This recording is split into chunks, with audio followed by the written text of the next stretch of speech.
What is dimensioning? What are dimensions?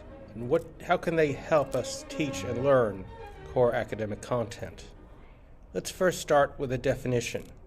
According to Webster's online dictionary, a dimension is defined as, quote, a range over which or a degree of which something extends. Hence, by placing any list of quantifiable entities on a line of continuum, you can compare their properties in a line of progression. Customarily, things of greater value are placed on the right and things of lesser value on the left. In practice, any quantifiable variable can be assessed in a line of progression. This process is vital to classifying the interrelatedness of properties and variables of any information schema, because through it the mind can contextualize meaning and measure when assessing each data point.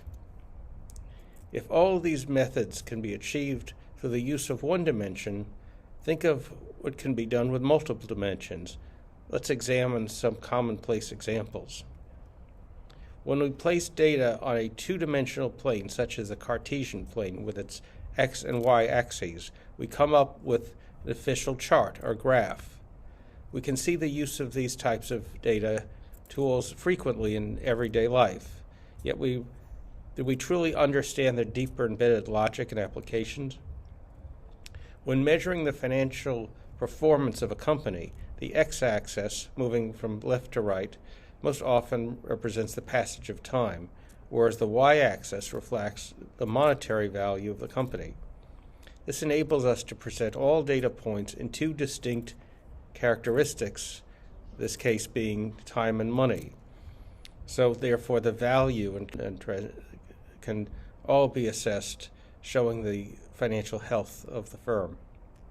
In many instances, time acts as the independent variable, hence is placed on the x-axis. It moves only in one direction and is not under our control, whereas the monetary value rise and fall, and hence is influenced by human factors. The same logic is used for scientific data, such as controlled experiments or measuring weather patterns. Another example we may not commonly yet often employ in such structures is musical notation. Once again, time is reflected from left to right, the G clef, and pitch goes up and down. In all these instances, multiple properties can be assessed and presented with a structure. Musical notation can fully explore synesthetic or cross-modal dimensioning of this process, for it translates audio information directly into visual presentation. Further detailed shorthand notes, G clefs, accents, etc., show the composer numerous characteristics of each note. Hence, spatial dimensioning can be further enriched with other visual symbols and metaphors, shapes, colors, and other corresponding notations. Likewise, in devising sense-based digital teaching software, employing an assortment of multidimensional techniques in concert with other strategies like color coding can be especially useful. I would suggest assigning the most quantitative variable spatial properties, leaving somewhat more qualitative information to be presented with things such as color. We can also add a third dimension, the z-axis, going from front to back to get even greater variables. Let's examine the geometric applications of the logic of dimensioning and how it can be used to clarify the patterns of our world.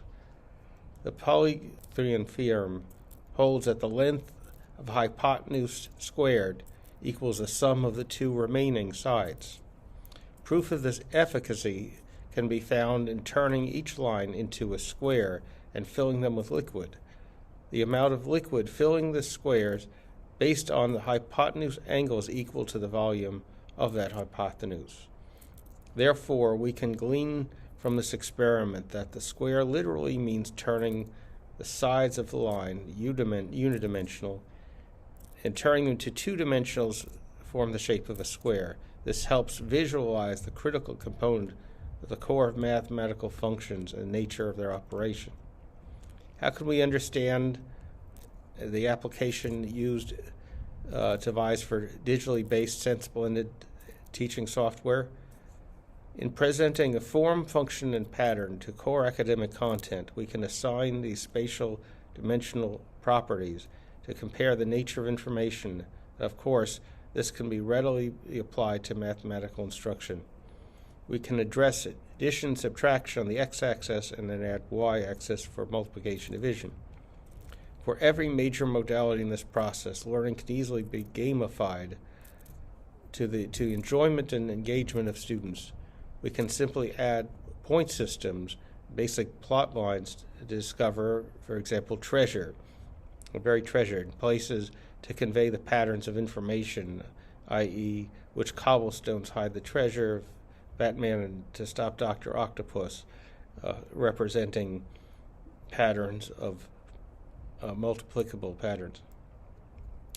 With the emerging technologies such as augmented reality, it is easy to see how various narratives can be built around sensory learning if numeric patterns, demonstration of logic of mathematical functions can be presented in spatial dimension and color codes. It is not difficult to extrapolate storyline connections encompassing these models.